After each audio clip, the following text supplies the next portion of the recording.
నమస్కారం డిడి యాదగిరి ప్రేక్షకులందరికీ ప్రత్యేక కార్యక్రమానికి స్వాగతం. ఆపరేషన్ సింధూర్ అనగానే భారతదేశం మొత్తం కూడా ఒక రకమైనటువంటి భావోద్వేగపూరితమైనటువంటి వాతావరణం నుంచి ఒక్కసారిగా యూనిటీ వైపు, ఐక్యత వైపు మళ్ళినటువంటి పరిస్థితి. ఆపరేషన్ సింధూర్ ద్వారా భారత్ చేసేటువంటి దాడి చేయాలనుకుంటే ఏ రకంగా దాడి చేస్తుంది, భారత్ తన ఉపేక్షించేటువంటి తత్వాన్ని గనక వీడితే ప్రపంచానికి భారత్ శక్తి ఏంటో చూపించాలని గనక డిసైడ్ అయితే ఆ పరిస్థితులు ఏ రకంగా ఉంటాయనేది ప్రపంచానికి చెప్పకనే చెప్పిందని చెప్పడంలో ఎటువంటి అతిశయోక్తి లేదు. అటువంటి ఆపరేషన్ సింధూర్కి సంబంధించి ఆపరేషన్ సింధూర్ అయిన తర్వాత భారత్లో నెలకొన్నటువంటి పరిస్థితులు, భారతీయం భారతావని ఏమనుకుంటుంది అండ్ అలాగే భారత యొక్క ఐక్యత ఏ రకంగా పెరిగింది అనే దాని గురించే ఈరోజు మనం ప్రత్యేక కార్యక్రమంలో చర్చించే ప్రయత్నం చేద్దాం. ఈరోజు మనతో పాటు స్టూడియోలో ఉన్నారు retired lieutenant general ARK Reddy గారు. సో ఆయన 4 యుద్ధాల్లో పాల్గొన్నారు. భారతదేశం చేసినటువంటి 4 యుద్ధాల్లో కీలక భూమిక పోషించారు. సో ఆయన మనతో పాటు స్టూడియోలో ఉండడం నిజంగా చాలా సంతోషంగా ఫీల్ అవుతున్నాం. We're very happy to have you sir here. Reddy గారు స్వాగతం. అండ్ ఇంకొక అతిథి కూడా మనతో పాటు స్టూడియోలో ఉన్నారు, రిటైర్డ్ కల్నల్ శ్యామ్ సింహా గారు. కార్గిల్ యుద్ధంలో ఆయన కీలక పాత్ర పోషించారు. సో అండ్ విచిత్రమైన ఆశ్చర్యకరమైనటువంటి విషయం ఏంటంటే కార్గిల్ యుద్ధంలో ఈయన మరణించారు అని ధృవీకరించారు కూడా, but he's now running successfully his life and ఆయన దేహంలో ఇప్పటికీ 3 బుల్లెట్లు కూడా ఉన్నాయి. మిమ్మల్ని కూడా మా డిడి యాదగిరి స్టూడియోలో ఇప్పుడు మీ ఈ చర్చా కార్యక్రమంలో పాల్పంచుకోవడం ప్రత్యేకంగా చాలా గర్వంగా ఫీల్ అవుతున్నాం. ధన్యవాదాలు కార్యక్రమానికి వచ్చినందుకు. సో ముఖ్యంగా పహల్గామ్ దాడి, ఏప్రిల్ నెలలో జరిగినటువంటి ఈ దాడి యావత్ ప్రపంచాన్ని కూడా, ఒక భారతదేశాన్నే కాదు యావత్ ప్రపంచాన్ని కూడా ఒక్కసారిగా ఉలిక్కి పడేలా చేసినటువంటి సంఘటన. సో అసలు ఈ పహల్గామ్ దాడి ఏ రకంగా జరిగింది అనేది మనం చర్చించాలంటే రెడ్డి గారు ఏం చెప్తారు? అసలు అంత సాహసం ఎలా చేయగలిగారు? పాకిస్తాన్ ఒక దేశం అయినా సరే వాళ్ళు మత ప్రేరేపంతో పనిచేసేవాళ్ళు. ఓకే, అదే రకంగా వాళ్ళ ఆర్మీ కూడా అదే రకంగా పనిచేస్తారనమాట. వాళ్ళు కింద పడ్డ పై చేయి మాది అనే తత్వం అనమాట వాళ్ళది. ఆల్రెడీ ఇప్పుడు ప్రకటించారు. ఎప్పుడైనా సరే ఇదఫే కాదు, ఇంతకుముందు జరిగిన విషయాల్లో కూడా అంతే వాళ్ళు చెప్తారనమాట. ఇకపోతే ఈ మత పిచ్చితోటి ఉండే ఈ టెర్రరిస్ట్ ఆర్గనైజేషన్స్ ఆ దేశంలో వాళ్ళు ఏది చేస్తే అది జరుగుద్ది. వాళ్ళు పనిచేసేది ఆర్మీ కింద పనిచేస్తారు. ఆర్మీ కింద పనిచేసినప్పుడు ఆర్మీ సిద్ధాంతంలోనే పనిచేస్తుంది. వాళ్ళకి ఎప్పుడైనా సరే భారతదేశం మీద రివెంజ్ తీసుకోవాలా, ఒక రకమైన కక్ష. ఎందుకు కక్ష? రీసెంట్లీ బంగ్లాదేశ్ 1971 వార్లో పాకిస్తాన్ మనం డిస్మెంబర్ చేసేసాం. ఈస్ట్ వెస్ట్ పాకిస్తాన్ని తగ్గించేసి బంగ్లాదేశ్ క్రియేట్ అయింది. దాని ఒక కక్ష ఉంది వాళ్ళకి. జమ్మూ అండ్ కాశ్మీర్ మాదిన్ వాళ్ళు అనుకోవటం, ఆ రోజుల్లో ఉండే మహారాజా హరిసింగ్ భారతదేశంలో జాయిన్ అవ్వటం, అది ఒక అగ్రిమెంట్ అన్నమాట. ఇవన్నీ మేము ఎప్పుడు ఒప్పుకోము అనే ఒక సిద్ధాంతం అది. దాని మీదనే వాళ్ళ దేశాన్ని మొత్తం అట్ట కల్టివేట్ చేశారు. టెర్రరిజం తోటి వాళ్ళు బయట కనుక టెర్రరిజం లేకుండా ఉంటే, ఇస్లామిజం కనుక లేకుండా ఉంటే, ఈ జిహాదీ అని లేకుండా ఉంటే వాళ్ళకి అరబ్ నేషన్స్లో కానీ దాంట్లో కానీ ఐడెంటిటీ లేదని ఒక బాధ అన్నమాట వాళ్ళకి. వాళ్ళు ఎప్పుడైనా సరే భారతదేశంతో కంపేర్ చేస్తే ఈ మతంతో కంపేర్ చేస్తారు, కానీ వాళ్ళ ఆర్థిక పరిస్థితి ఏంది, మా ఆర్థిక పరిస్థితి ఏంది, వాళ్ళెంత కెపాసిటీ, వాళ్ళ పాపులేషన్ ఎంత, మా పాపులేషన్ ఎంత, వాళ్ళ దగ్గర ఉండే ముస్లిమ్స్ ఎంతమంది, మా దగ్గర ఉండే ముస్లిమ్స్ ఎంతమంది, అది ఎప్పుడు ఆలోచించరు వాళ్ళు. మేము ఈక్వల్ అనుకుంటారనమాట. ఫర్ ఎగ్జాంపుల్ 71 వార్ కాగానే భుట్టో ఏమన్నాడు, will eat grass but will have a bomb అన్నాడు. Will have a nuclear bomb, will eat grass. గడ్డి తింటాం కానీ మేము తింటామని చెప్పి ఇట్లాంటి వాళ్ళ పుట్టినప్పటి నుంచి ఈ మదర్సాస్లో ఇవి నేర్పి వాళ్ళ రక్తంలోకి పోయింది. అది పోదు, అది ఆ డిఎన్ఏ పోదు. ఇది పోవాలా అని మనమేమో ఎప్పుడు చేస్తుంటాము. మనమేమో ఒక సాఫ్ట్ నేషన్ అని వాళ్ళ అభిప్రాయం. 71 వార్కు ముందు 65-71 మధ్యలో వాళ్ళు అంటారు Indian Pakistani 1 soldier is equal to 10 Indian soldiers. అదే 71లో ఎక్స్ట్రాపులేట్ చేస్తే మొత్తం ఓడిపోయారు కదా. 93,000 prisoners including battalions and generals surrender అయిపోయారు కదా. అంత కెపాసిటీ ఉంటే ఎట్లా సరెండర్ అయ్యారు? సో ఇవన్నీ ఫేక్గా వాళ్ళు అట్లా డెవలప్ చేసుకొని కల్టివేట్ చేసుకునే దేశం అది. మనమేమో ఆర్థిక పరంగా కానీ సాంఘికంగా కానీ ఏదైనా సరే మానవత్వం కానీ ముందుకు పోయిన దేశం మనది. సో ఇవన్నీ ఈ బ్యాక్గ్రౌండ్ కనుక చూసుకుంటే పాకిస్తాన్కి మనకి కంపారిజనే లేదు. కంపారిజనే లేదు. అట్టని మన మతం లేదనుకోండి, ఎవరికి మన మతం అనే దానికి రెస్పెక్ట్ ఇస్తాం మనం సెక్యులర్ స్టేట్. మన సెక్యులర్ స్టేట్లో ఈ 8 ఫండమెంటల్ రిలీజియన్స్ అన్నీ ఉన్నాయి మన దగ్గర. అన్నీ ఉన్నాయి. అందరూ హ్యాపీగా బతుకుతున్నారు, వృద్ధికి వస్తున్నారు, ముందుకు పోతా ఉన్నారు. 71 యుద్ధానికి ప్రతీకారం పహల్గామ్ దాడిని నిన్నగాక మొన్న పాకిస్తాన్ అధ్యక్షుడు చేసినటువంటి ప్రైమ్ మినిస్టర్ షరీఫ్ చేసినటువంటి కామెంట్స్ని మీరు విన్నారు. సో దాని గురించి మిమ్మల్ని అడిగే ముందు నేను ఒకసారి శ్యామ్ సింహ గారి దగ్గరికి వెళ్తాను. సో ఈ పహల్గామ్ అనేది ఆ ఏరియాలో సివిలియన్స్ కానీ లేదంటే ఈ టెర్రరిస్టులు కానీ ఎంటర్ అవ్వడం అంత తేలికైన విషయమా? ఇప్పుడు అది ఎలా సాధ్యమైంది? అంత తేలికైన విషయమా అని మనం చెప్పలేమండి. అంటే ఇప్పుడు ఎట్లా ఉంటుందంటే, ఇప్పుడు ప్రతి చోట ప్రతి మనిషి పక్కన ఒక సైనికుడు లేదంటే ప్రతి మనిషి పక్కన ఒక పోలీసు వాడు నిలబడి ఇంటెలిజెన్స్ ఇచ్చి మనకి వాడి దినచర్యలు మనకి చెప్పడం అవంతా చాలా కష్టమైన విషయం. అట్లాంటప్పుడు మనకి ఎంత సైన్యం కావాలి, ఎంత పోలీస్ ఫోర్స్ కావాలి. బార్డర్స్ చాలా విశాలమైన బార్డర్స్. మన దేశానికి ఉన్న సరిహద్దులు చాలా విశాలమైన సరిహద్దులు. ప్రతి ఇంచుని మనం కాపాడాలి, ప్రతి ఇంచులోనూ ఒక మనిషి నిలబడి దాన్ని కాపాడాలి, అటు నుంచి వచ్చేవాడిని ఇటు ఆపాలి అని చూడడం చాలా కష్టమైన విషయం. ఇది 2. మూడో విషయం ఏంటంటే, ఇప్పుడు మనలో ఉన్న వాళ్ళు వాళ్ళకి సహాయం చేయకుండా వాళ్ళు ఎవరు లోపలికి రాలేరు అని ఇంకొక వాదన వినిపిస్తూ ఉంటుంది. మనలో ఉన్న వాళ్ళు కొంతమంది వాళ్ళని ఇటు తీసుకొచ్చి వాళ్ళకి సహకరిస్తున్నారేమో అని ఇప్పుడు దాని మీద NIA కూడా దర్యాప్తు చేస్తుంది. కాబట్టి ఇట్లాంటి విషయాలన్నీ ఉండడం మూలని ఇది ఇట్లా జరగడం సాధ్యమా అంటే అసాధ్యమని ఏది లేని ప్రపంచం ఇది. అసాధ్యమని ఏది చెప్పలేము.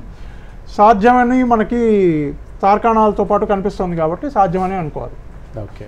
సో రెడ్డి గారు మీ దగ్గరికి ఇందాక నేను అడిగిన ప్రశ్న. సో 71 యుద్ధానికి ప్రతీకారం అని షరీఫ్ రీసెంట్గా పాకిస్తానీయులతో వారి ప్రజలతో చెప్తున్నటువంటి మాటని మనం ఎలా చూడాలి? పహల్గామ్ దాడిని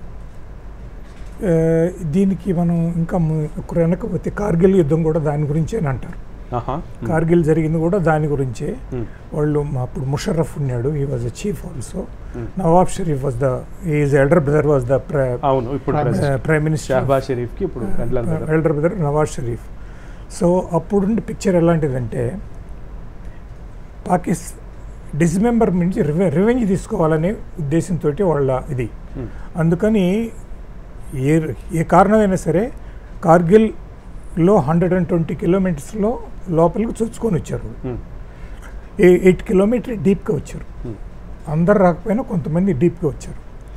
సో వాళ్ళు దానికి 8 కిలోమీటర్స్ ఎట్లో ఒకటో 2 battalions, northern light infantry battalions అంటారు వాటిని వచ్చినందువల్ల వాళ్ళు మేము గెలిచామనే అనుకున్నారు. వాళ్ళు ఎవరికి స్టెల్తీగా వచ్చారన్నమాట. ఎవరికి తెలియకుండా లోపలికి వచ్చి ఏమి యుద్ధం జరగలేదు, ఫైరింగ్ జరగలేదు, ఏం జరగలేదు, జస్ట్ వచ్చి స్టేజ్. సో ఈ సర్ప్రైజ్ అక్కడికి వచ్చేసి తర్వాత ఇండియన్ ఆర్మీ రియాక్ట్ అయిన తర్వాత విత్ ఇన్ less than 2 monthsలో మనం వాళ్ళని బ్రష్అప్ చేసేసాం కంప్లీట్గా. వాళ్ళు మళ్ళీ మోకాళ్ళ మీదకి వచ్చేసి మాకు సేఫ్ ప్యాసేజ్ అని అడిగారు. ముందు ఇప్పుడులాగే సీజ్ ఫైర్ అన్నారు. సీజ్ ఫైర్ మనం ఒప్పుకోలే. అప్పుడు ఎవరీ టవరింగ్ పర్సనాలిటీ ఉన్నారు మన political leadership at that time. No also army అన్నది సీజ్ ఫైర్ని ప్రశ్నే లేదు. ముందు you get out from here, Indian సాయిల్లో లైన్ ఆఫ్ కంట్రోల్కి అవతలకి వెళ్ళి మాట్లాడు, లేదా ఇంకోటి క్షమాభిక్ష అడిగారు కాబట్టి మీరు ఆల్రెడీ సేఫ్ ప్యాసేజ్ అడగండి, will give a safe passage. So ఈ రెండు కంపేరింగ్ మీరు అడిగిన ప్రశ్నకి 71 వార్ వాళ్ళు ఎప్పుడు మర్చిపోలేరు. అదే ఎందుకంటే అదే ఆర్మీ గురించి, అదే ఆర్మీ నుంచి 93,000 మంది, it's not a small number, battalion. I took a surrender of 1 full marine battalion. I was only a major at that time. Okay. Like this boy was also a probably young officer in war. So I took a full battalion surrender, a Marine battalion which was meant to capture Vizag at that time. ఓహో. But it didn't happen because they started losing day one itself. ఇదే ఇక్కడ కూడా అట్లానే అయింది. C surprise ఇచ్చి ఇప్పుడు కార్గిల్ వదిలేసేయండి, ఇప్పుడు కూడా సర్ప్రైజ్ ఇచ్చారు మనకి. పెహల్గామ్లో సర్ప్రైజ్ జరిగింది. సర్ప్రైజ్లో వచ్చేసి మన వాళ్ళు very sheepishly like a women came and innocent people weaponless unarmed people చంపారు. దాంట్లో అదేం హీరోయిజం కాదు. It's a biggest, it's a వాళ్ళకి ఏమంటారు వాళ్ళని, it's a black spot in Pakistan history. Pakistan is a very black spot. యుద్ధం చేయాలంటే సమానం ఉండాలి.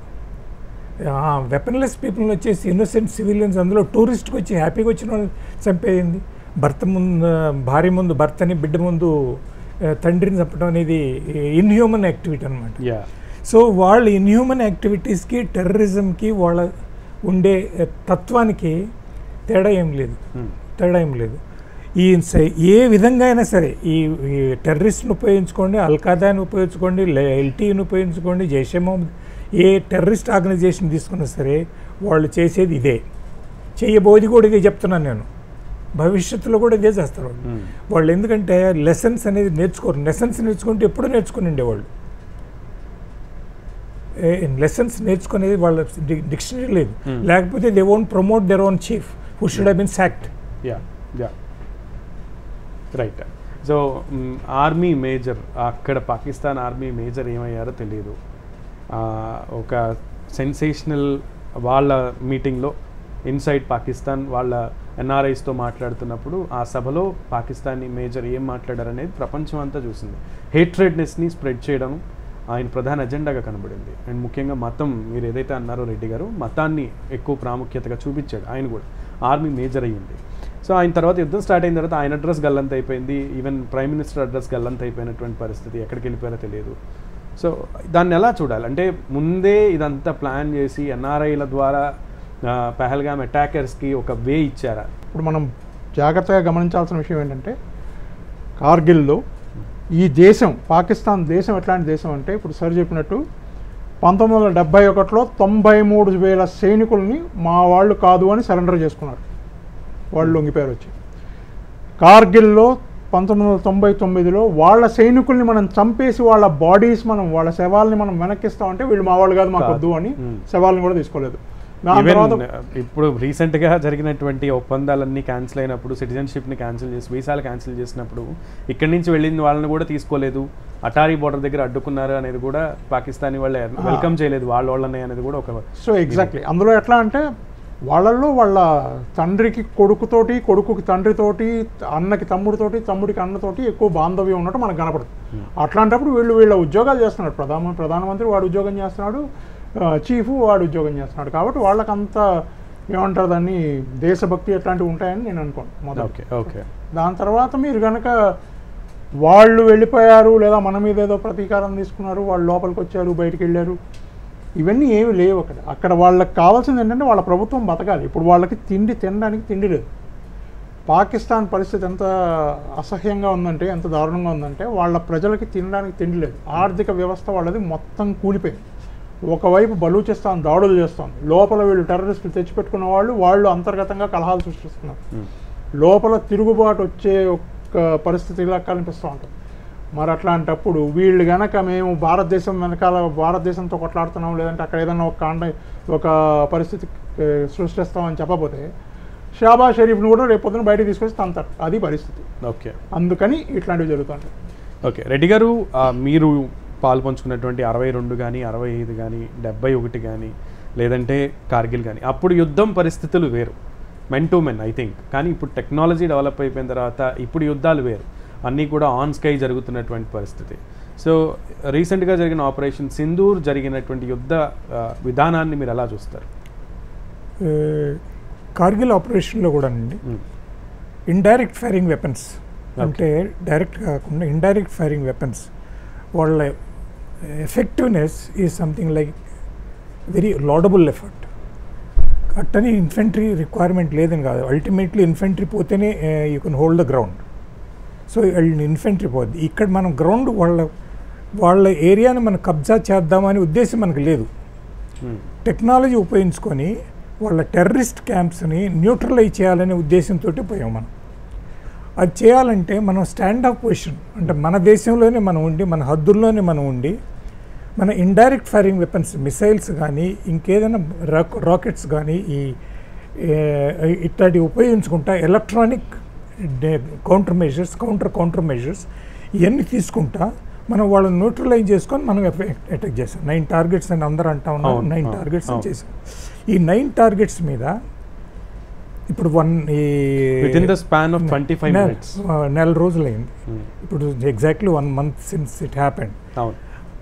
అప్పుడు ఆ సంఘటన జరిగిన తర్వాత దేశం అంతా ఉద్రేకంతో పోయిందనమాట. చెప్పని వాళ్ళు లేరన్నమాట. వీ మస్ట్ టీచ్ ఇది మై లెసన్ అని. ఆ లెసన్ చేయాలంటే వెంటనే ప్రిపరేషన్ జరిగి ఉండాలి. పుల్వామా అప్పుడు ఎంత ఉద్రిక్తత అయితే, ఎంత భావోద్వేగ వాతావరణం నెలకొందో ఇప్పుడు అంతే. కానీ ఇప్పుడు దానికి ఎగ్జిక్యూషన్ కోసం ఆ ప్రిపరేషన్ 1 month దానికే జరిగింది. Okay. So preparation, selection of targets, identity, quantum, exact measured, అంటే ఎవరినండి కొట్టం కాదు. మనం పోయి firstly aim must be clear. మన ఉద్దేశం ఏంది? ఉద్దేశం terrorist organisations, they training centres, their equipment, their manpower, ఈ కరెక్ట్గా స్పెసిఫిక్ ఫోకస్ చేసేసి దీనికి ఎంత అయితే సరిపోద్ది. అందుకని మనం తీసుకుపోయి ఆటం బాంబ్ ఏమేం కదా, నపాంబ్ ఏమే కదా. So we exactly measured. ఇప్పుడు 1:1 అక్కడ కనుక 10 మంది ఉంటే దానికి ఎంత సరిపోద్ది అనే ఒక క్యాలిక్యులేషన్తో పాటు technology helped weapon system. So kinetic, non kinetic both were optimised. ఈ ఆప్టిమైజ్ చేయాలంటే మనది నెల రోజు సరిపోదు.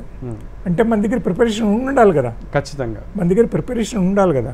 So only target and time, ఇవే determining factor, target and time and the quantum. ఈ 3 డిసైడ్ అయిన తర్వాత question of pressing the button. Simple as. So technology is in place compared to all previous. This is a very high-tech war that has taken place, and we must be proud of it. Yes, exactly. So ఈ type of వార్ని చూసిన తర్వాత శ్యామ్ గారు, so భారత్ని ఇదివరకు చూసిన కోణం, ప్రపంచం ఇప్పుడు చూసేటువంటి కోణం మారిందని అనుకోవచ్చా? ఇంతకుముందు మ్యాన్ పవర్ ఇంటెన్సివ్, అంటే ఇప్పుడు సార్ చెప్పినట్టు మనం ఇన్ఫెంట్రీ లోపలికి వెళ్ళి కొట్లాడేది. ఇప్పుడు మనం అంత దూరం వెళ్ళక్కర్లేదు. ఇప్పుడు మనకి వచ్చిన యూకావ్స్ కానీ యూఏవీస్ కానీ మనం అక్కడ దాకా వెళ్లకుండా అనార్మ్డ్, అంటే అన్మాన్డ్ వార్ఫేర్ ఇది. అంటే మనం వెళ్లకుండా టెక్నాలజీతోటి ఎక్కడో ఒక కమాండ్ సెంటర్లో కూర్చుని ఒక్క బటన్ ఒత్తి ఎదురుగుండా ఉన్న టార్గెట్ని డిస్ట్రాయ్ చేయగలిగిన సామర్థ్యాన్ని మనం సంపాదించుకున్నాం. అదే మనం ప్రదర్శించాం. ఎస్. అయితే రెడ్డి గారు, ముఖ్యంగా ఈ విషయంలో పర్టికులర్గా 500 డ్రోన్లు, దాదాపు 600 డ్రోన్ల దాకా పాకిస్తాన్ అదే టైప్ ఆఫ్ టెక్నాలజీని ఉపయోగించి భారత్ మీద దాడి చేద్దాము, గుండెల మీద దాడి చేద్దామని అనుకున్న పరిస్థితి ఉంది. కానీ 500 డ్రోన్లు దాదాపు వచ్చిన ప్రతి ఒక్కటి కూడా న్యూట్రలైజ్ అయింది గాల్లోనే. సో దాన్ని ఎలా చూస్తారు? డ్రోన్ అంటే we have to see drone differently అండి. ఒక 500 అంటే 500 నేను అడిగితే ఒక గన్కి ఈక్వలెంట్ టు 1 గన్. ఓహో, ఓకే. దాంట్లో ఉండేది మెటల్ కానీ దాంట్లో ఉండే ఇది కానీ at the speed at which it moves, drone moves it very slow speed. Target pickup చేయటం అంత అసలు కష్టమైన పని ఏం కాదు. అందుకని మన L-70 guns which is almost second world war gun, అయ్యే పికప్ చేసినాయి అండి. మనకు హై టెక్నాలజీ అవసరం లేదండి. అయ్యే పికప్ చేసిన, అయ్యే టార్గెట్ చేసిన, అయ్యే డిస్ట్రాయ్ చేసేసి. మరి దీంతో పాటు మనం ఈ నాన్ కెనెటిక్ అనే సిస్టంలో కూడా మనం న్యూట్రలైజ్ చేయడానికి మన దగ్గర ఎలక్ట్రానిక్ వార్ఫేర్ రిలేటెడ్ ఎక్విప్మెంట్, వాళ్ళని ఇప్పుడు డ్రోన్ ఇట్లా వస్తుందని మీరు ప్రోగ్రామ్, వాళ్ళు పాకిస్తాన్ ప్రోగ్రామ్ చేసి మన దగ్గరికి పంపిస్తుంది. ఆ ప్రోగ్రామ్ని రివర్స్ చేసే సిస్టమ్ కూడా ఉంది మన దగ్గర. ఓకే. ఆ నాన్ కెనెటిక్ సిస్టంలో మనం దాన్ని పెట్టి ఇక్కడి నుంచే దాన్ని మళ్ళీ రీప్రోగ్రామ్ చేస్తే బ్యాక్ టు సోర్స్, మళ్ళీ అక్కడికి వెళ్ళే ఇదనమాట. సో 2 చేసామన్నమాట, kinetic, non kinetic. L-70 guns మాట న్యూట్రలైజ్ చేసినవి. సరే నాన్ కెనెటిక్ దాంట్లో మనల్ని వాళ్ళని ఎలక్ట్రానిక్గా చేసేసి మళ్ళీ రివర్స్ చేసేసి. సో ఇట్స్ ఈక్వలెంట్ టు అది మిషన్ కంప్లీట్ చేయకపోతే ఇట్స్ ఈక్వలెంట్ టు ఫెయిల్యూర్. ఆ విన్యాసాన్ని అసలు ఎలా చూడాలి రెడ్డి గారు? ఎందుకంటే వరల్డ్ వార్ 2లో వాడినటువంటి గన్స్తోనే న్యూట్రలైజ్ చేసే టెక్నాలజీని వాళ్ళు ఈ కాలంలో యూస్ చేశారంటే ఆ విన్యాసాన్ని, పాకిస్తాన్ విన్యాసాన్ని ఎలా చూడాలి భారత్, భారతీయ ప్రజలు? Matter of fact second world war అన్నాను కానీ L-71 గన్ అప్పుడు గన్ పేరు అదే ఉండొచ్చు కానీ అప్గ్రేడేషన్ దాన్ని సరిగింది కదా. ఓకే, మనిషి అట్టనే ఉంటాడు కానీ టెక్నాలజీ పెరిగిపోద్ది, సూటెడ్ బూటెడ్ అందరూ రకరకాలుగా వస్తూ ఉంటాం అనమాట. సో అవుట్ కోటింగ్ థింగ్స్ అన్ని చేంజ్ అయిపోయింది. It becomes name remains the same but at the same time technology Hess improved a lot. Sir right. అయితే శ్యామ్ గారు ఈ విషయంలో భారత్ రిటాలియేషన్ ఫస్ట్ చాలా రెస్ట్రెంట్గా యుద్ధం చేసింది, ఐ మీన్ రెస్టారెంట్గా దాడి చేసింది. నో సివిలియన్స్ వర్ హర్ట్ అని చెప్పింది, నో సివిలియన్స్ వర్ టార్గెటెడ్, నో మిలిటరీ ఆపరేషన్స్ లేదా నో మిలిటరీ అసెట్స్ వర్ టార్గెటెడ్ అని చెప్పింది, చాలా క్లియర్గా చెప్పింది. బట్ రిటాలియేషన్కి వచ్చేసరికి భారత్ ఎయిర్ బేస్ని మన మీదకి ఏదైతే దాడికి పంపాలని చూసిందో దాన్నే మనం న్యూట్రలైజ్ చేసాం, డిమాలిష్ చేసాం. సో దీన్ని ఎలా చూడాలి? ఇప్పుడు వాళ్ళు మన మీదకి దాడి చేస్తూ వాళ్ళు పెట్టుకున్న వెపన్స్, వాళ్ళు ఎక్కడెక్కడైతే ఆయుధాలు పెట్టుకున్నారో, ఎక్కడెక్కడైతే మిజైల్స్ పెట్టుకున్నారో అవన్నీ వాళ్ళ ఎయిర్ బేసెస్లో పెట్టుకున్నారు. మన దగ్గర ఏముంటాయంటే we call it as weapon locating radars అంటారు. అంటే అక్కడి నుంచి దాని సోర్స్ని కనుక్కుంటున్నారు, ఎక్కడి నుంచి ఆ మిజైల్ వచ్చింది, ఎక్కడి నుంచి ఆ డ్రోన్ వచ్చింది, ఎక్కడి నుంచి వాళ్ళ దగ్గర నుంచి ఆయుధాలు మన వైపు పంపిస్తున్నారు అనేది అది ముందు మనం గమనిస్తాం. ఈ రడార్ దాన్ని కనుక్కుంటుంది. దాని తర్వాత ఈ రడారు ఇంటిగ్రేట్ అయి ఉంటుంది మిజైల్ సిస్టమ్తో. ఆటోమేటిక్గా ఈ మిజైల్ దానికి ప్రోగ్రామ్ అయ్యి అటు వెళ్ళిపోతుంది. ఇప్పుడు వాళ్ళు తీసుకెళ్ళి వాళ్ళు ఎయిర్ బేస్లో పెట్టుకుని అక్కడి నుంచి లాంచ్ చేస్తే అది మన తప్పు కాదు కదా. మనం వాళ్ళ సోర్సెస్ని ఎక్కడెక్కడి నుంచి అయితే వాళ్ళు మన మీదకి మిజైల్స్ ఇచ్చారో వాటిని కొట్టాం. వాళ్ళు మన ఎయిర్ బేసెస్ని టార్గెట్ చేశారు. జమ్మూ, ఉదంపూర్, ఆజంగఢ్ అన్ని చోట్ల వాళ్ళు ఎక్కడెక్కడ చూసారో అన్ని చోట్ల వాళ్ళు మన ఎయిర్ బేసెస్ని టార్గెట్ చేశారు. అన్ని మనం తిప్పికొట్టాం. ఆ తిప్పికొట్టే ప్రక్రియలో ఎక్కడెక్కడి నుంచి వాళ్ళ సోర్సెస్ వచ్చాయో అక్కడక్కడ మన బాంబులు పడ్డాయి. అవి కనుక వాళ్ళ ఎయిర్ ఫీల్డ్ అయి ఉంటే వాళ్ళ ఎయిర్ ఫీల్డ్ కూడా ధ్వంసమైంది. ఓకే, రెడ్డి గారు S-400 Sudarshan Chakra, which is also calling S Sudarshan Chakra, and dome, మనకు అదే కదా డోమ్. అండ్ రెండోది బ్రహ్మోస్ మిసైల్స్, మూడోది స్కాల్ప్ మిసైల్స్. సో వీటిని ఇప్పుడు ఆకాష్ మిసైల్స్, ఇవన్నీ Akash is made in India I think. So made in India product, BrahMos also made in India product. So వీటికి ఉన్న టెక్నాలజీని అండ్ వీటిని ఉపయోగించినటువంటి తీరుని ఎలా చూస్తారు, అండ్ వీటి యొక్క సామర్థ్యాన్ని ప్రపంచానికి, పాకిస్తాన్కి ప్రధానంగా రుచి చూపించాం. ఇప్పుడు మనం తీసుకున్న 4 ఇంపార్టెంట్ వెపన్ సిస్టంలో 2 are entirely manufactured in India with technology transfers. Okay. Transfers. So technology develop అయినప్పటి నుంచే always there is one word అండి, weapon and the man behind the weapon. If weapon is not there, man is not there. Okay. If man is there, weapon is not there. So weapon and the man behind the weapon. It is the integrated system అన్నమాట. ఎంత technology import చేసుకున్నా సరే, బయట నుంచి కొనుక్కున్నా సరే, డబ్బులు ఉన్నా సరే, ఆ మ్యాన్ బిహైండ్ ద వెపన్ కనుక లేకుండా ఉంటే it is a technology waste. Technology waste. So అందుకనే ఏంటంటే నేను చెప్పింది ఎందుకంటే కారణం 2, it's grown in India. So ఎట్లా గ్రోన్ అయింది, మనం దాంతో పెరిగాం. So I grown up with this. I know how to use the BrahMos, I know how to use Akash.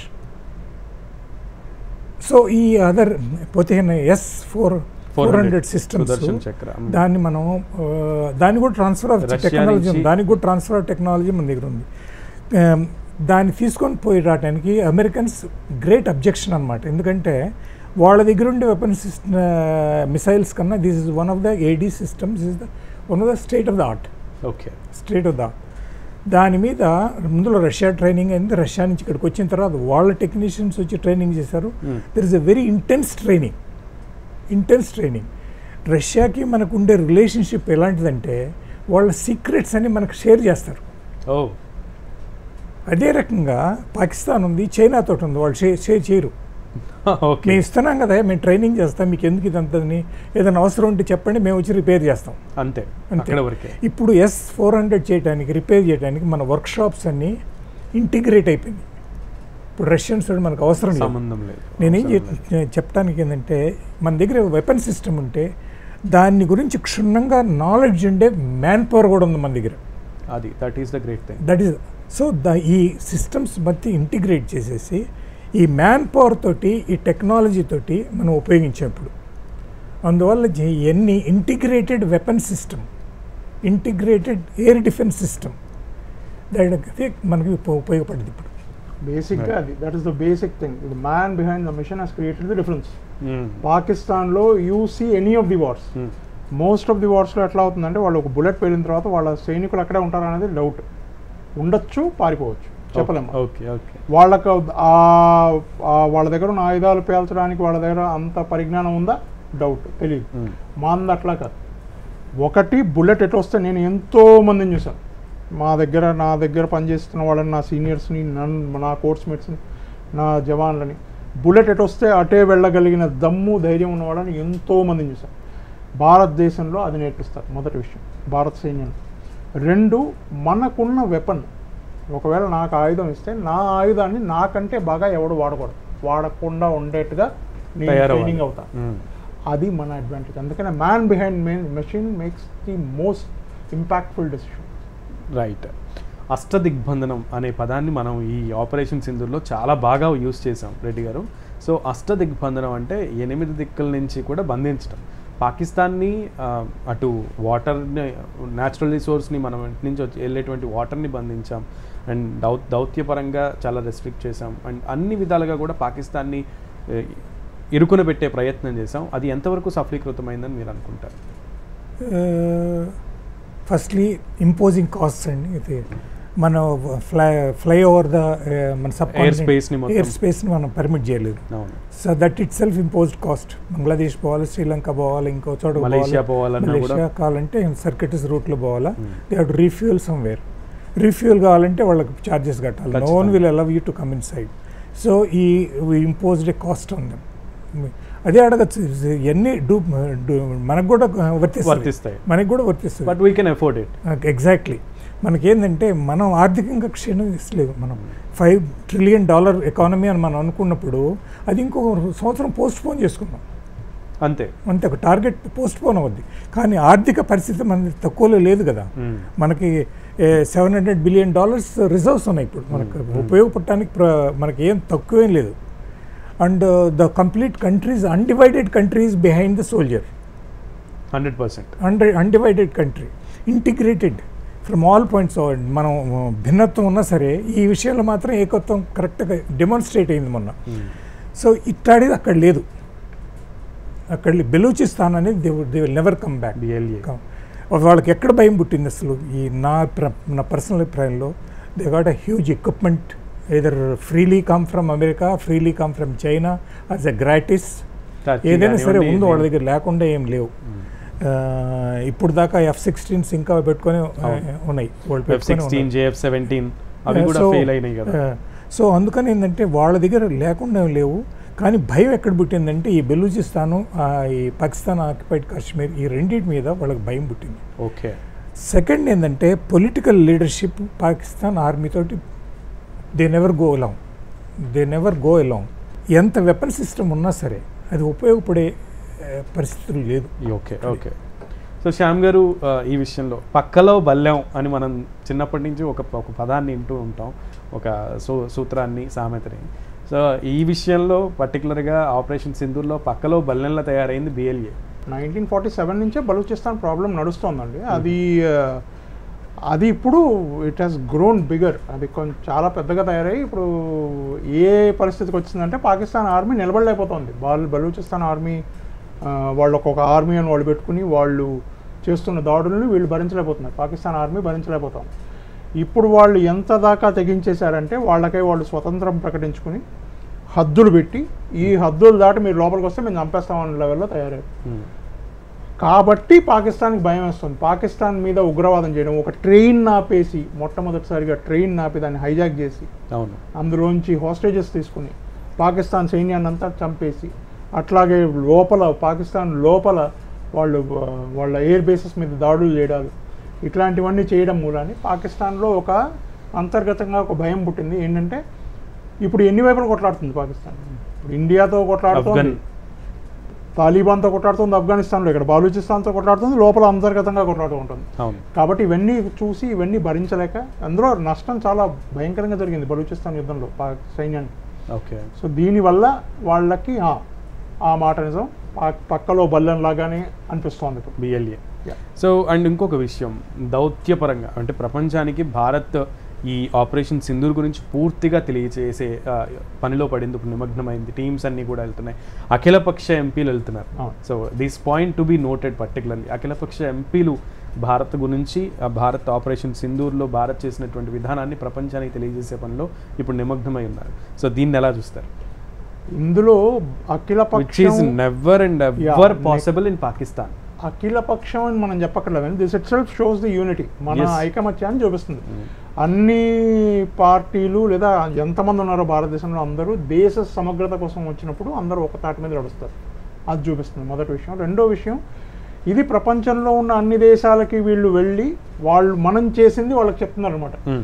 మేము శాంతి కాముకులమే, ఇంతకుముందు మేము శాంతి కాముకులమే, ఇప్పుడు శాంతి కాముకులమే, మేము కొట్టింది ఉగ్రవాదుల్ని, వాళ్ళ స్థావరాలని కొట్టాము. ఉగ్రవాదానికి వ్యతిరేకంగా ప్రపంచంలో ఎన్నో ట్రీటీస్ జరిగాయి, ఎన్నో రకాలుగా సంభాషణలు జరిగాయి, ఎన్నో దేశాలు వాళ్ళ ఏమంటారు దాన్ని, మేము మీతో పాటు సంఘీభావాన్ని ప్రకటించారు.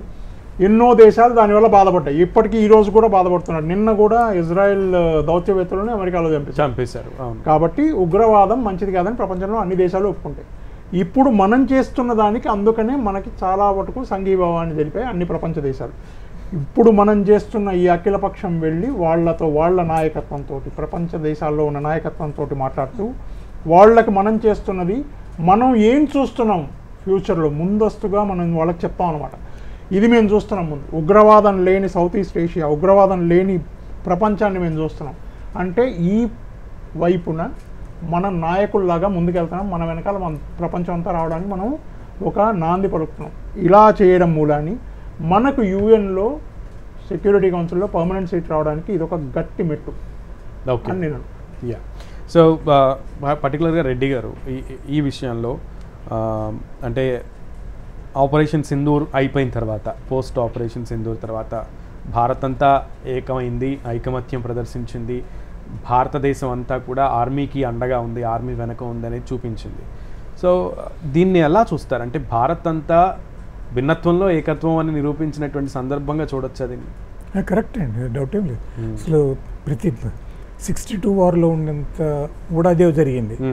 ఎక్కడ చూసినా సరే ఎన్నో ఆర్గనైజేషన్స్ వచ్చినాయి ఆర్మీకి హెల్ప్ చేయడం. అదే రకంగా 65 వార్లో కూడా వచ్చింది. 71 వార్లో ఇంకా ఎక్కువగా ఉంది. ఇప్పుడు జరగటం అనేది పెద్ద సపరేటింగ్ కాదు, మనం డిఫికల్ట్ టైమ్స్లో మనం వీ కెన్ గెట్ టుగెదర్ అనేది మనకుండే మన బాధలు మనకున్నాయి.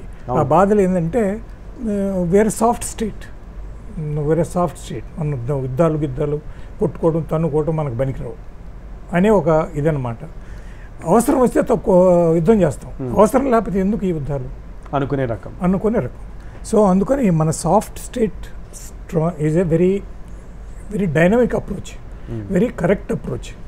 We want to develop, we want a man is a human relationship. మానవత్వం అనే దాంట్లో మేము ఎక్కువ ప్రాధాన్యత ఇస్తాం యుద్ధానికన్నా.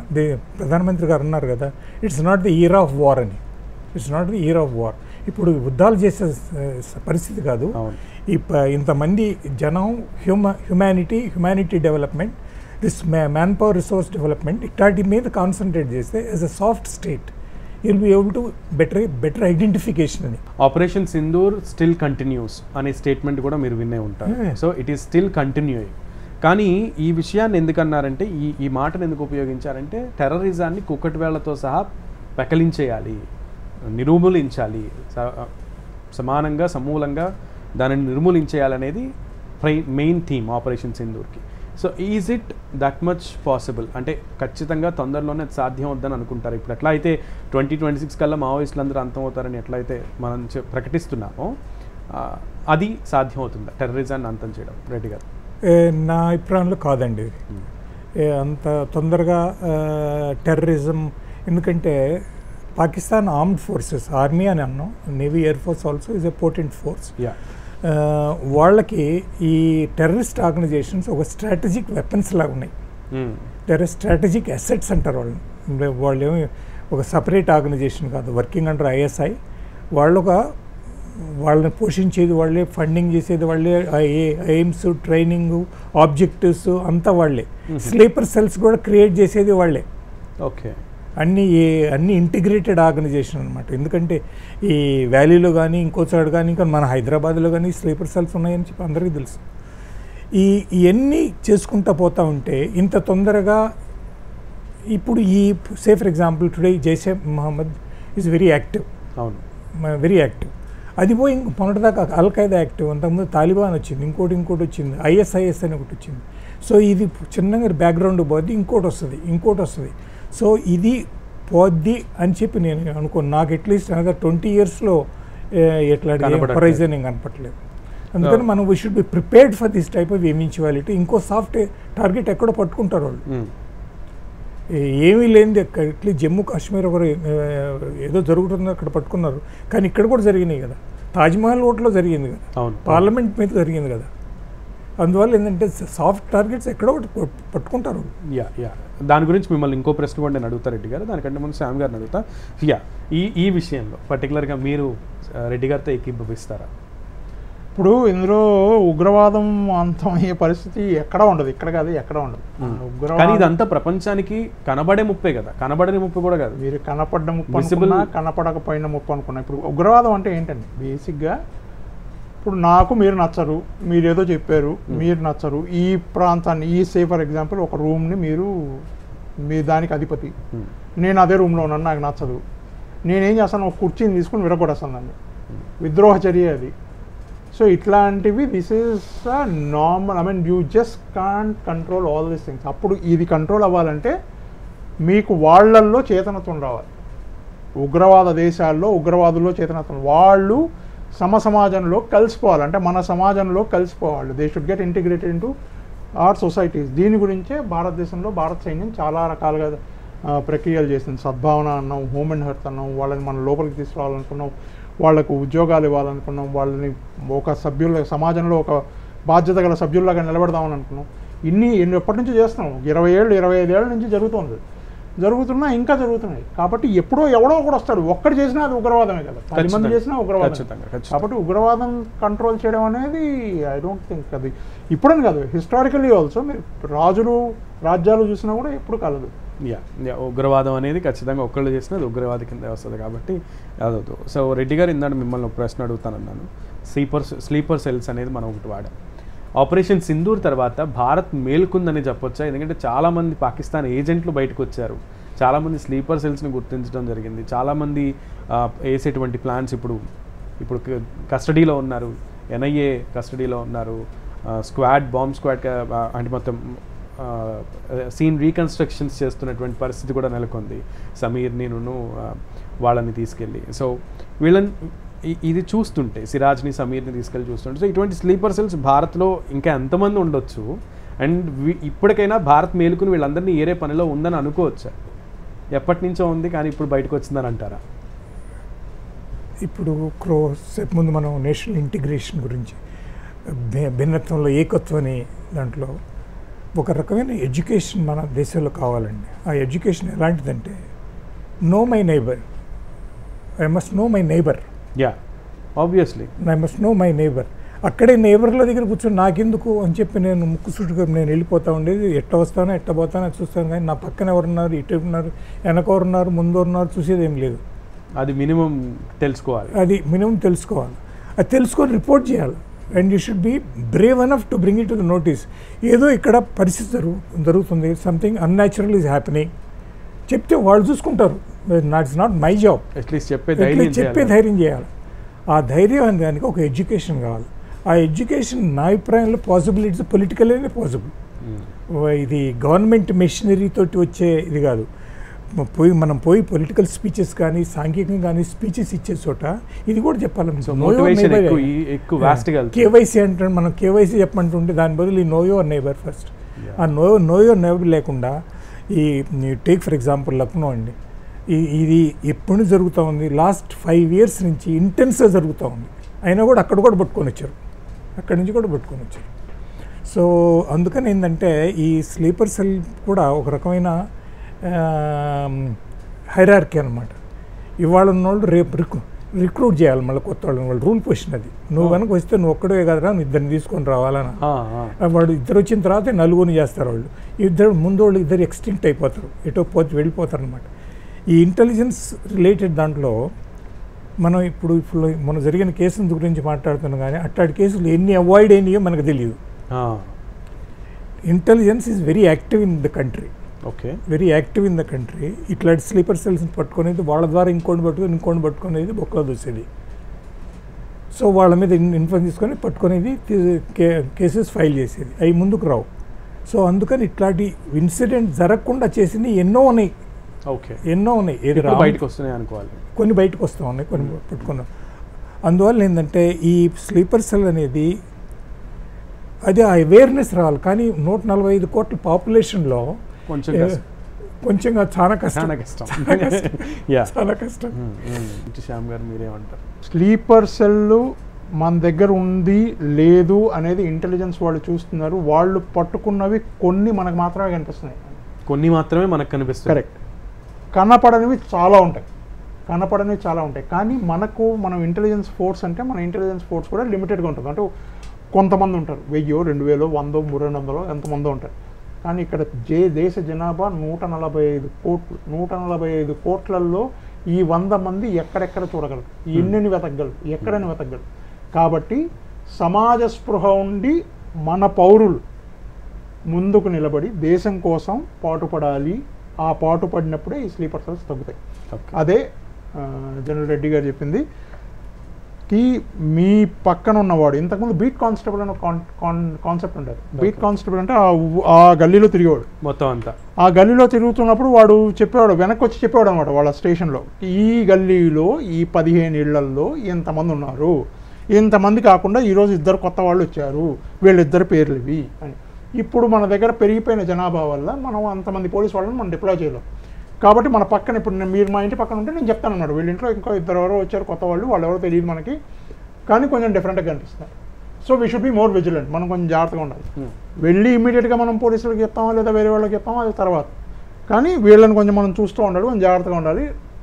ఏమన్నా తప్పు జరిగితే మనకు అర్థమవుతుంది ఎవరు ఏం చేస్తున్నారంటే మనకు ఒక ఐడియా వస్తుంది. ఓకే. సో రెడ్డి గారు, ఫైనల్గా ఆపరేషన్ సింధూర్ తర్వాత భారత్ ఇన్సైడ్ భారత్ ప్రపంచం భారత్ని చూసే స్కోపు ఆ విధానం అంతా మారిపోయింది, అది తెలుస్తోంది. ఇన్సైడ్ భారత్ వచ్చినటువంటి మార్పులు ఏంటి? ఇన్సైడ్ భారత్ అంటే డెఫినెట్లీ కోహెసివ్నెస్ పెరిగింది. నేను ఆర్మ్డ్ ఫోర్స్ గురించి ఎక్కువ చెప్తాను. Technology, importance of technology on the job నేర్చుకున్న పరిస్థితి. ఈ ఆత్మనిర్భర్ భారత్ అనేది ఇంకా ఫోర్స్గా వస్తుంది. ఇది ఇంకా ఫోర్స్గా వస్తుంది. మేక్ ఇన్ ఇండియా అనేది ఇంకా ఫోర్స్గా వస్తుంది. ఇప్పుడు దాకా మేక్ ఆర్ బై అనే కాన్సెప్ట్లో ఉన్నాము. ఈయన బై అనేది చిన్నగా తగ్గిపోతుంది, మేక్ అని వస్తుంది. మన perennial friend Russia, seasonal friends others, undependable friends అందరు. సో ఎందుకని ఏంటంటే టెక్నాలజీ అని ట్రాన్స్ఫర్ చేస్తారు, ఏదైనా చేస్తారు. అవసరం వచ్చినప్పుడు యునైటెడ్ నేషన్స్లో వీటో చేసేది వాళ్ళే, మనకి ప్రతిదీ వాళ్ళే చేసుకుంటూ ఉంటారు. అందువల్ల ఏంటంటే భారతదేశంలో ఈ ఒక లెసన్స్ మనం నేర్చుకుంది ఏంది అని నేర్చుకుంటే we should continue with this national integration like this.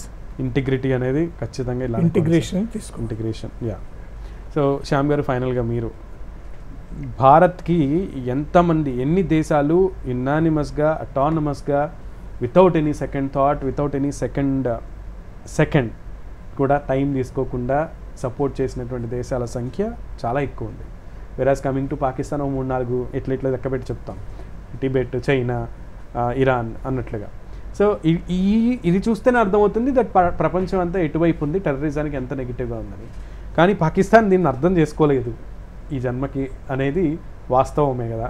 దాని గురించి మీరేమంటారు? ఇప్పుడు ఏ దేశపు విదేశాంగ మంత్రి మీడియా ఇంటర్వ్యూలో కూర్చుని వెస్ట్ కోసం పాకిస్తాన్ టెర్రరిస్టులను తయారు చేస్తుంది, మాది ప్లే గ్రౌండ్ టెర్రరిస్టులకి అని మీడియా పరంగా ఒప్పుకున్నప్పుడు ఏ దేశమైనా వాళ్ళని ఎందుకు నమ్ముతుంది? మొదటి విషయం. రెండో విషయం, ఎన్ని టెర్రరిస్ట్ అటాకులు జరిగినా ప్రపంచం మొత్తం మీద, ఒకవేళ అక్కడ ఇద్దరుంటే ఇద్దరిలో ఒకడు పాకిస్తాన్, ఒకవేళ నలుగురుంటే అందులో ఇద్దరు పాకిస్తాన్ బేస్ నుంచి వచ్చి ఉంటారు.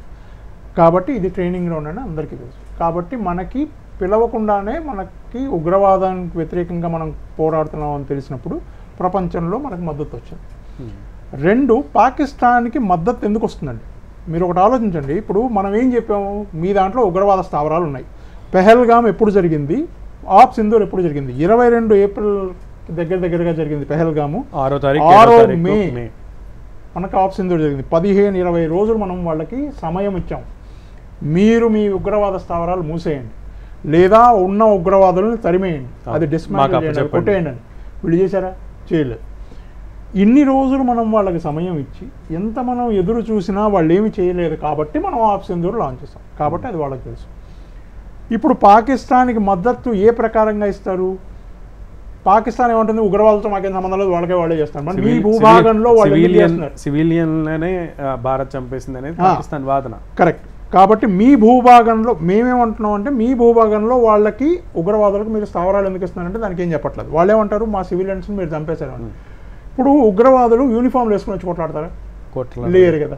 వాడు సివిలియన్ డ్రెస్లోనే ఉంటాడు. చచ్చిపోయిన వాడు లేచి వచ్చి నేను మీకు చెప్తాడా? కాదు, నేను ఉగ్రవాదం కాదు, నేను సివిలియన్ కాదు, ఉగ్రవాదిని అని.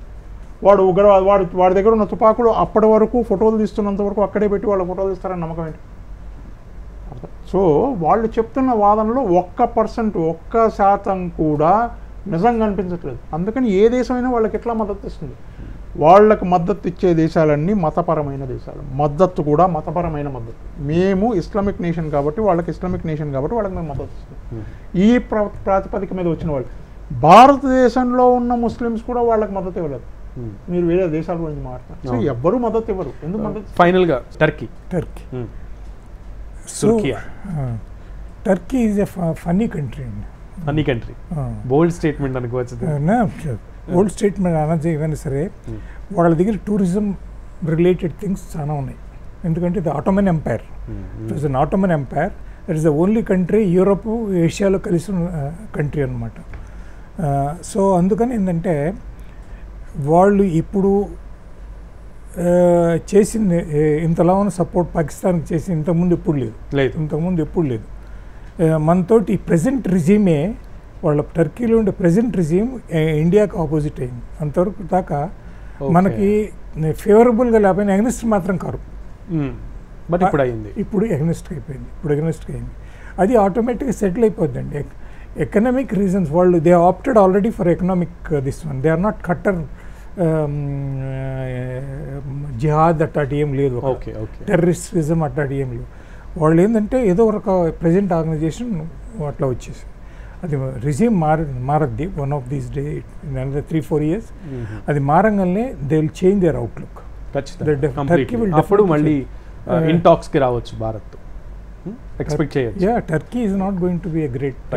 ఆపరేషన్ సింధూర్ ప్లాన్ చేసినప్పటి నుంచి, ఆప్ట్ చేసినప్పటి నుంచి అండ్ బిగిన్ చేసినప్పటి నుంచి కూడా అటు ఆర్మ్డ్ ఫోర్సెస్ వెన్నంటే ఉంటూ ఆర్మ్డ్ ఫోర్సెస్ వెనకే ఉన్నామని యావత్ భారతం అంతా కూడా సపోర్ట్ చేసింది. ఇంత అమూల్యమైన సమయాన్ని మాకు కేటాయించి రెడ్డి గారు అండ్ అలాగే సింహ గారు ఇద్దరికి కూడా ప్రత్యేక ధన్యవాదాలు. బికాజ్ ఆపరేషన్ సింధూర్ యొక్క ముఖ్య ఉద్దేశం భారత్ చేసినటువంటి ఈ యుద్ధం ప్రజల కోసం, ప్రజా సంక్షేమం కోసం, ప్రజల శ్రేయస్సు కోసం, టెర్రరిజం అంతం కోసం అన్న ఉద్దేశంతో భారత్ చేసింది అనే దానికి సంబంధించి రూట్స్తో సహా ఉన్న నిజాల్ని మా ప్రేక్షకుల కోసం చెప్పినందుకు ప్రత్యేక ధన్యవాదాలు ఇద్దరికి. సో ఇది ఇవాల్టి ప్రత్యేక కార్యక్రమం. మరో కార్యక్రమాలు మళ్ళీ కలుద్దాం. అంతవరకు చూస్తూనే ఉండండి DD యాదగిరి.